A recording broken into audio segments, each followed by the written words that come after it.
Na trgu svetega Petra je v soboto 10. septembra potekala jubilejna audienca, med katero je papež Frančišek govoril o usmiljenju in odkupitvi. Izhajajo iz odlomka iz prvega poglavja 1. Petrovega pisma, kjer beremo o božjem usmiljenju, ki se uresniči z odkupitvijo, to pomeni z rešitvijo, ki nam je bila dana s krvjo Božjega sina Jezusa.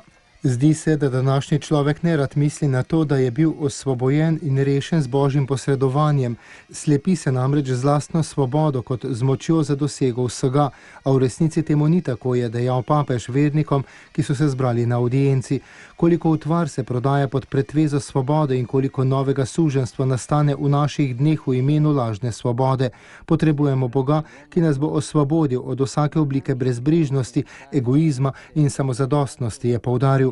Nadaljeval je, da beseda apostola Petra zelo dobro izraža smisel njegovega življenjskega stanja, v katerem smo poklicani. Ko Gospod Jezus postane eden od nas, ne prevzame samo človeškega stanja, ampak nas dvigne do možnosti, da smo Božji otroci. Svojo smrtjo in vstajenjem je Jezus Kristus brez madežno jagnje premagal smrt in greh, da bi nas osvobodil izpod njune oblasti. On je jagnje, ki je bilo za nas žrtvovano, da bi mi lahko prejeli novo življenje, oblikovano iz odpuščanja, ljubezni in veselja. Vse tisto, kar je vzel nase, je bilo tudi odkupljeno, osvobojeno in rešeno.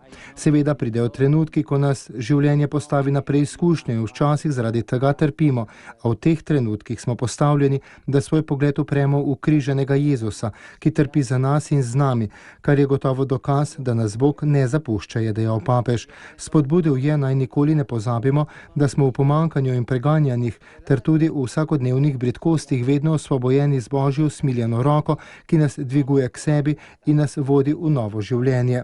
Božja ljubezen je brezmejna, je nadaljeval sveti oče. Odkrivamo lahko vedno nova znamenja, ki kažejo na njegovo pozornost do nas, predvsem pa na njegovo pripravljenost, da nas doseže in hodi pred nami. Vse naše življenje, če tudi je zaznamovano slabostjo greha, je postavljeno pred pogled Boga, ki nas ljubi, je zagotovil sveti oče in dodal, koliko strani svetih spisov nam govori o navzočnosti, bližini in nežnosti Boga do vsakega človeka, predvsem pa do grešnikov, ubogih in trpečih. Bog ima veliko nežnosti, veliko ljubezni do malih, do najšibkejših, do odvrženih strani družbe. Bolj, ko smo v stiski, bolj se njegov pogled na nas napolni z usmiljenjem. Doživlja usmiljeno sočutje do nas, saj pozna naše slabosti, pozna naše grehe in nam odpušča.